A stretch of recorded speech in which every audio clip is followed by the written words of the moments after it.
Baghmare hospital में दांतों की बीमारी से जुड़े हर तरह का किया जाता है इलाज, जिसके माहिर oral and maxillofacial surgeon doctor शान करीमी करेंगे आपका उम्मीद से भरपूर इलाज। तो आज ही विजिट कीजिए बाघमारे मल्टी स्पेशलिटी हॉस्पिटल सकाफरोजा सरकारी उर्दू स्कूल नंबर 4 के पास।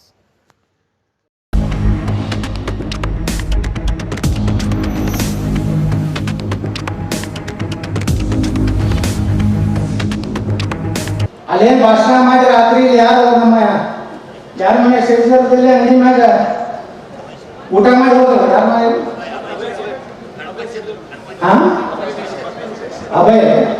ಅಭಯ ಸೇರಿಸೋರ್ ಬಲ್ಲಿ ರಾತ್ರಿ ಅಟಲ್ ಬಿಹಾರಿ ವಾಜಪೇಯಿ ಕಿರಣ್ ಬಜಾರ್ನಾಗ ಕುಂತಿದ್ವಿ. ರಾತ್ರಿ ನಾವೆಲ್ಲ ಹೊರಗೆ ನಿಂತಿದ್ವಿ. ಅವಾಗ ಯಾರು ಕಾರ್ಯಕರ್ತ ನಮ್ಮ ಯಾರು ಈಗೆಲ್ಲರೂ ಗೌಡ್ರ ಅಂತಾರೆ.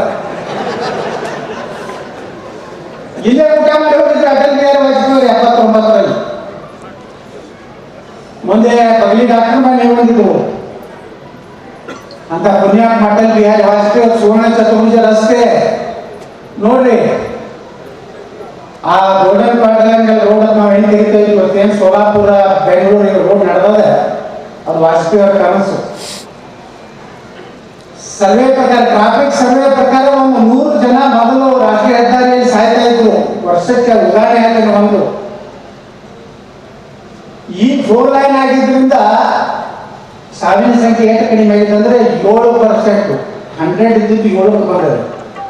93 ಜನ ಇವತ್ತೇನಾದ್ರೂ ಹೆದ್ದಾರಿ ಆಕ್ಸಿಡೆಂಟ್ ದೇಶದಲ್ಲಿ ಉಳಿಯಲಿಕ್ಕೆ ಕಾರಣ ಯಾರಪ್ಪ ಅಂದ್ರೆ ಅದು ಅಟಲ್ ಬಿಹಾರಿ ವಾಜಪೇಯಿ ಅವರು. ಸರ್ವ ಶಿಕ್ಷಾ ಅಭಿಯಾನ ಹಳ್ಳಿಯಾಗ ಸಾಲಿ ರೂಮ್ ಇರಲಿಲ್ಲ. ನಾ MP ಆದಾಗ ಈಗ ಎಲ್ಲೆಲ್ಲಿ ಬೋರ್ಡ್ ಮಾಡ್ತೀರಿ ಸರ್ವ ಶಿಕ್ಷಾ ಅಭಿಯಾನ. ಪ್ರಧಾನಮಂತ್ರಿ ಗ್ರಾಮ ಸಡಕ್ ಯೋಜನೆ ಹಳ್ಳಿಗೆ ರೋಡೇ ಇರಲಿಲ್ಲ. ಅದು ವಾಜಪೇಯಿ ಕಾಲ ಪ್ರಾರಂಭ ಆಯಿತು. ಒಂದೇ ಒಂದು ಕೊನೆಯ ಆಶೆ ಅವರು ಉಳಿದುದು ನದಿಗಳ ಜೋಡಣೆ ಆಗ್ಬೇಕಂತ. ಇದು ಅಟಲ್ ಬಿಹಾರಿ ವಾಜಪೇಯಿ ಕಂಡಂತ ಒಬ್ಬ ಶ್ರೇಷ್ಠ ಸಂತರ ಒಂದು ಜನ್ಮ ದಿನಾಚರಣೆ ಬಂಧುಗಳೇ. ಇವತ್ತು ನಾವೆಲ್ಲರೂ ನನ್ನ ರಾಜಕಾರಣದಲ್ಲಿ ನಾನು ಎಂದೂ ನಿರೀಕ್ಷೆ ಮಾಡಿರಲಿಲ್ಲ. ಒಬ್ಬ ಕಾರ್ಯಕರ್ತ ಇದ್ದಾವ MLA ಆಗಿ MP ಆಗಿ ಅದು ಪುಣ್ಯಾತ್ಮ ಅಟಲ್ ಬಿಹಾರಿ ವಾಜಪೇಯಿ ಅಂತ ಒಬ್ಬ ನಾಯಕನ ಸಚಿವ ಸಂಪುಟದ ಮಂತ್ರಿ ಆಗಿ नावगामी वाजपेयी थोड़ा अटल जी मुझे रेल राज्य मंत्री बनाना है कर दे. अच्छा आप रेल मंत्री होगा करेंगे. मुझे रेलवे मंत्री मार्ग ब्रॉडगेज रेलवे चालू ಮಾಡಿದೆ. 2 ಸಲ ಲೋಕಸಭಾ ಸದಸ್ಯ ಆದೆ. ಮತ್ತೆ ನನಗೆ ಅಮಿತ್ ಶಾ ಅವರು ದಿಲ್ಲಿಗೆ ಕರೆಸಿ ಮತ್ತು ಬಿಜಾಪುರ MLA ಟಿಕೆಟ್ ಕೊಟ್ಟು ಇವತ್ತು ಆಶೀರ್ವಾದ ಮಾಡಿದ್ರೆ ಮತ್ತು ವಾಪಸ್ ಬಿಜಾಪುರದ MLA ಆಗಿ ಕೆಲಸ ಮಾಡುವಂತ ಅವಕಾಶ ಸಿಕ್ಕಿದೆ.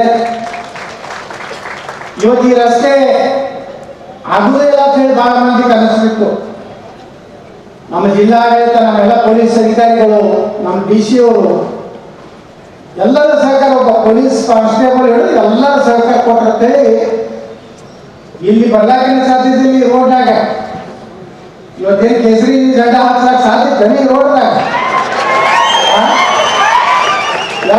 ಅಗದಿ ಎದಿ ಸಟಿಸ್ ಬಂದೀವಿ. ಇವತ್ತು ಏನಿಲ್ಲ ಅಲ್ಲಿ ಇಲ್ಲಿಗೆ ಮುಗಿತು ಅಂತ ಈ ಕಡೆ ನಿಮ್ದು ಯಾವುದೂ ಪ್ರವಾಹ ಇರಲಿಲ್ಲ. ಇಲ್ಲಿಂದ ಆ ಕಡೆ ಅಡ್ಡಾಡ್ತಿದ್ವಿ ನಾವು.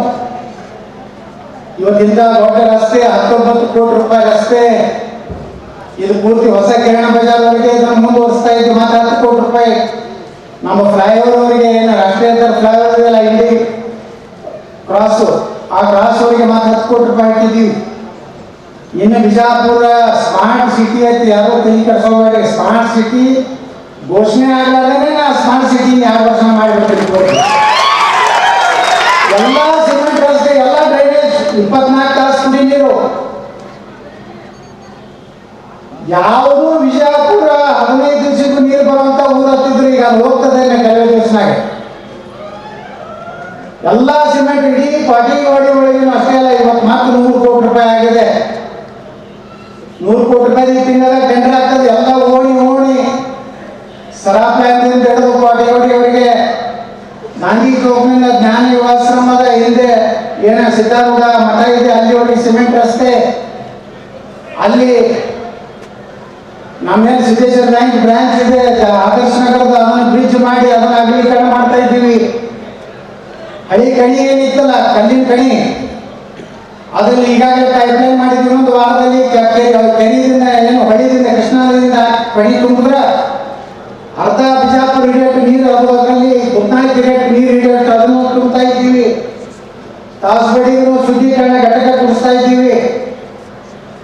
ವಿಜಯಪುರ ಈಗ ಏನಿನ್ನು ಕೆಲವೊಂದು ಲೀಸ್ ಪ್ರಾಪರ್ಟಿ ಇದೆ, ಸುಮಾರು 460 ಪ್ರಾಪರ್ಟಿ 19 ಆದಾಯ ಬೇರೆ ಖರೀದಿಯಾಗಿ. ನಾ ಹೇಳಿದೆ ನಿನ್ನೆ ಗೌರಿ ವಿಚಾರ ಮಾಡಿರೋರು, ನಾವೆಲ್ಲ ವ್ಯಾಪಾರಸ್ಥರು ಹೊಸ ಬಿಲ್ಡಿಂಗ್ ಕಟ್ತೀರ ಅಂದರೆ 12-13% ಅಲ್ಲಿ ಅವ್ರ ಕಟ್ಟಡದ ಸಾಲ ಕೊಟ್ಟು ಇದು ಒಂದು ಹೆಂಗೆ ಕಾಣಿಸ್ಬೇಕಂದ್ರೆ MG ರೋಡ್ ಅಂತೇನು ನಾವು ಬೆಂಗಳೂರಿನ ಕರಿತೀವಲ್ಲ, ಆ ರೀತಿ MG ರೋಡ್ ಕಾಣಿಸೋಂಗ ಈ ಒಂದು ಅಟಲ್ ಬಿಹಾರಿ ವಾಜಪೇಯಿ ಮಾರ್ಗ ಹಾಕಬೇಕು. ಸಮಗ್ರ ಅಭಿವೃದ್ಧಿ ಆಗೋದು. ಎಲ್ಲ ವ್ಯಾಪಾರಸ್ಥರು ಯಾರ್ಯಾರು ಬಹಳ ತೊಂದರೆ ತಗೋತಾ ಇದ್ರು. ದೀಪಾವಳಿ ಅವರೇ ಆಚರಣೆ ಮಾಡ್ತಾ ಇರಲಿಲ್ಲ, ಅವ್ರ ಅಂಗಡಿ ಮುಂದೆ ಯಾರು ಒಳಗೆ ಬರ್ಲಿಕ್ಕೆ ಅವ್ರ ಜಾಗ ಇರ್ತಿರ್ಲಿಲ್ಲ. ಅವ್ರು ಹೇಳ್ತಾರೆ ವ್ಯಾಪಾರಸ್ಥರು, ಇವತ್ತು 2 ವರ್ಷದಿಂದ ನಾವು ದೀಪಾವಳಿ ಆಚರಣೆ ಮಾಡಕತ್ತೀವಿ, ದಿವಸ ದೀಪಾವಳಿಯೇ ನಮ್ಗೆ ಗೊತ್ತಿರಲಿಲ್ಲ. ನಮ್ಮ ಮನೆಯಾಗಿನ ಕುಟುಂಬದವ್ರು ಬಂದು ನಮ್ಮ ಅಂಗಡಿ ಒಳಗೆ ಪೂಜಾಕ್ಕೆ ಬರಲಾರಂಥ ಪರಿಸ್ಥಿತಿ ಇತ್ತು. ಇದು ಬದಲಾವಣೆ ಆಗ್ತಾ ಇದೆ. 20 ಕಡೆ ನಾವು ಕಾಯಿಪಲ್ಲೆ ಮಾರ್ಕೆಟ್ ಮಾಡಿದ್ದೀವಿ. ಈಗ ಯಾರು ಇಲ್ಲಿ ಮಾರ್ಕೆಟ್ ಬಂದು ಕಾಯಿಪಲ್ಲೆ ತಗೋ ಅವಶ್ಯಕತೆ ಇಲ್ಲ, ಅಲ್ಲೇ ತಗೋರಿ ಹೇಳಿದ್ದೀವಿ, ಅಲ್ಲೇ ಕೊಡ್ತಾರೆ. ಎಲ್ಲಿ ಹೋದ್ರು ಕಾಯಿಪಲ್ಲೆ ಬದಲಾಗ್ಯಾವ. ಈಗ ನಾ ಹೇಳಿದ್ದೆ ನಮ್ಮ ಬಿಜಾಪುರ ಮಂದಿಗೆ ಭಾಳ ಚೌಕಸಿ ಮಾಡೋ ಕೆಲಸ ಬಂದ್ ಮಾಡಿರ್ತೇವೆ. 20 ರೂಪಾಯಿ ಬದ್ನಿಕಾಯಿ ಇತ್ತಂದ್ರೆ 18 ಕೊಡ್ತೇನೋ, 18 ರೂಪಾಯಿ 4 ಆಣೆ ಕೊಡ್ತೀನೋ, 8 ಆಣೆ ಕೊಡ್ತೀನಿ ಅಂತ ಹೇಳಿ ತಾಸು ಬೆಳೆಯಾಗಿ ಒಯ್ಯೋದಕ್ಕಿಂತ ಇಲ್ಲಿ ಬಂದು ನೀ ಅಂತಿದ್ವಿ ಬಾಡ್ಕೋ ಅನ್ಕೋಕ್ಕಿಂತ ಅಲ್ಲಿ ಹಳ್ಳಿಯಾಗಿನ ರೈತರಿಗೆ 1 ರೂಪಾಯಿ ಹೆಚ್ಚಿಕೊಟ್ರಿ ಏನು ನಿಮ್ಗೆ ಇಲ್ಲಿ ಬಂದು ಬಯಸೋಕ್ಕಿಂತ ಅಲ್ಲಿರುವಂಥ ಪಾಪ ವಯಸ್ಸಾದಂಥ ರೈತರು, ಹೆಣ್ಮಕ್ಳು, ವಯೋವೃದ್ಧರು, ವಿಧವಾ ಹೆಣ್ಮಕ್ಳು ಏನು ಕಾಯಿಪಲ್ಲೆ ಮಾಡ್ತಿರ್ತಾರಲ್ಲ, 10 ರೂಪಾಯಿ ಹೇಳಿದ್ರೆ 11 ರೂಪಾಯಿ ಕೊಟ್ಟು ತಗೊಂಡ್ಬಾರಿ ಮ್ಯಾಗ ತಾನೇ ಉದ್ದಾರ ಆಗ್ತಾರೆ ರೈತರು. ಬರೀ ರೈತರು ಅವ್ರ ಬಗ್ಗೆ ಭಾಷಣ ಮಾಡಿದ್ರೆ ಉದ್ದಾರ ಆಗೋದಿಲ್ಲ. ರೈತರ ಬಗ್ಗೆ ಭಾಳ ಮಂದಿ ಭಾಷಣ ಮಾಡೋದ್ರ, ಹಸಿರು ಕಾಯಿಲೆ ಹಾಕೊಂಡು ಭಾಷಣ ಹೊಡಿತಾರೆ. ಮಣ್ಣಿನ ಮಕ್ಕಳೇ ಇರ್ತಾರೆ, ನಾವೇನು ಮತ್ತೆ ಯಾವ ಮಕ್ಕಳು? ನಾವೆಲ್ಲ ರೈತರೇ ಹಳ್ಳಿಯಾಗಿ ಬಂದರೆ ಬಿಜಾಪುರನಾಗ ಬಂದಿವಿ. ಏನು ಬೇರೆ ಕಡೆ ಲಂಡನ್ದಿಂದ ಆಫ್ರಿಕಾದಿಂದ ನಾವು ರೈತರ ಬಗ್ಗೆ ಹೊಡಿತಿರ್ತಾರೆ ಭಾಷಣ. ಯಾವಾಗ ರೈತರು ಉದ್ದಾರ ಆಗ್ತಾರಂದ್ರೆ ನಮ್ಮ ರೈತರಿಗೆ ನೋಡ್ರಿ, ಇವತ್ತು ನಮ್ಗೆ 50,000 ಪಗಾರ ಐತೆ ತಿಳ್ಕೊರಿ, ಒಂದು 10 ರೂಪಾಯಿ ಕಾಯಿಪಲ್ಲೆ ಹೆಚ್ಚಿಕೊಟ್ರಿ ಏನಾಗ್ತದೆ? ನನಗೆ ಕಾಯಿಪಲ್ಲೆ ಬಜಾರ್ನಾಗ ಚೌಕಸಿ ಮಾಡ್ತೀವಿ ನಾವು. ಬಾಟ ಅಂಗಡಿಯಾಗ ಸೊಪ್ಪು ಕೊಟ್ಟು ತಗೊಂಡ್ಬರ್ತೀವಿ. ಯಾಕಂದ್ರೆ AC ಒಳಗೆ ಚಪ್ಪಲ್ ತಗೋತೀವಿ, ಫುಟ್ಪಾತ್ ಮ್ಯಾಗ ಕಾಯಿಪಲ್ಲೆ ತಗೋತೀವಿ. ಬಟ್ಟಿ ಒಳಗೆ ಹೋಗೋದು ಗಟ್ರ ಮ್ಯಾಗ ನಿಂತು ಖರೀದಿ ಮಾಡ್ತೀವಿ. ಕಾಲಾಗ ಹಾಕೋ ಚಪ್ಪಲ್ಲ ಏರ್ ಕಂಡೀಷನ್ ಅಂಗಡಿಯಾಗ ಹೋಗ್ತೀವಿ. ಅದಕ್ಕೆ ಕಾಯಿಪಲ್ಲೆ ಎಷ್ಟು ರೈತರು ಬಂದ್ಬಿಟ್ಟಿರ್ತಾರೆ ನೋಡ್ರಿ ನಮ್ಮ ಬಿಜಾಪುರನಾಗ. ಇನ್ನು ಮ್ಯಾಗ ನಾ ಹೇಳಿದ್ರೆ ನೀವು ಚಾಲು ಮಾಡಿ 10 ರೂಪಾಯಿ ಇರಲ್ಲ, 11 ರೂಪಾಯಿ ತಗೋರುವ ಅವ್ರ ತರ ಪುಣ್ಯ ಹಾಕ್ಲಿ ಅಪ್ಪ ತರ ಬಾಡ್ಕೊ. ನೀ ಏನು ತಿಂದಿ ಅನ್ನೋದು ಹೆಂಗ ಪುಣ್ಯ ಹಾಕ್ಲಪ್ಪ ನಿಮ್ಮ ಮಕ್ಕಳಿಗೆ ಅನ್ನೋದು ಹೆಂಗ? ನೀವು ಯಾವ ನಿಮ್ಮ ಮಕ್ಕಳಿಗೆ ಅವ್ರು ಹರಿಸ್ತಾರ, ಅದು 1 ರೂಪಾಯಿ ಕೊಡಿ. ಏನೋ ಒಂದು 10 ರೂಪಾಯಿ ಕಾಯಿಪಲ್ಲೆ ಎಲ್ಲೂ ಪಾನ್ ಪರಾಗ ನಾವು ಗುಟ್ಟಗ ಪಟಕ ತಿಂತೀವಿ. ಪಿಲ್ಚಿಕ್ಕ ಎಲ್ಲ ಗಾಡಿಗಳು ಸತ್ಯಾನಾಶ. ಯಾವ ಪ್ಯಾಂಟಿನ್ಗಳಿಗೂ ಇರ್ತಾರಿಲ್ಲ, ಅದ್ರಾಗ ಮಾತ್ರ ಪುಣ್ಯಾತ್ಮ ದೇವ್ರ ಪುಟ ಹಾಕಲಾಕತ್ತಿದ್ವಿ ಕಡೆಗೆ. ನಾನು ಹೇಳಿದೆ ಯಾವ ಪುಟ ಹಾಕ್ಬಾರಪ್ಪ, ನಮ್ಮ ದೇವ್ರದೇ ನಾವು ಮರ್ಯಾದಕ್ಕಾಗ. ಅದಕ್ಕೆ ಹಿಂಗಾಗಿ ರೈತರು ಉದ್ದಾರ ಆಗ್ತಾರೆ. ಇವತ್ತು ನೋಡಿ ನಾವು ತಮ್ಸಪ್ಪ ಕುಕ್ಕೋಕೊಳ ಕುಡಿತೀವಿ.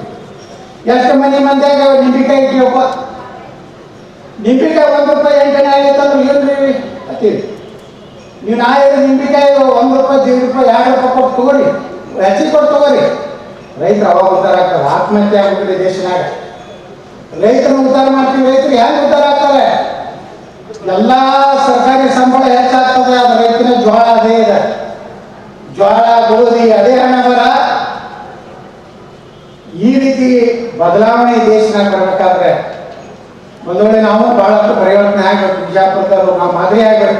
ಇಂಥ ಒಳ್ಳೆ ರಸ್ತೆಗಳನ್ನ ಮಾಡಕತ್ತೀವಿ. ನಾಳೆ ಹಾಕಿಕೊಂಡು ನಿಮ್ಮ ಲಗ್ನಕ್ಕೆ ಹಾಕೋದು, ನಿಮ್ದು ಸ್ವಲ್ಪ ಗಟ್ರ ಬಾದಾಗಿರ್ತದೆ. ಇನ್ನು ಮ್ಯಾಗ ನೀವು ಏನು ಹಾಕಿದ್ರೆ ಅಂದ್ರೆ 10 ಪಟ್ಟು ಗಂಟೆ ಹಾಕ್ತೀವಿ. ಹಂಗೇನು ಬಿಡುವುದಿಲ್ಲ. ಯಾಕಂದ್ರೆ 20 ಕೋಟಿ ರೂಪಾಯಿ 25 ವರ್ಷ ಹೋಗಿರ್ಬೇಕು.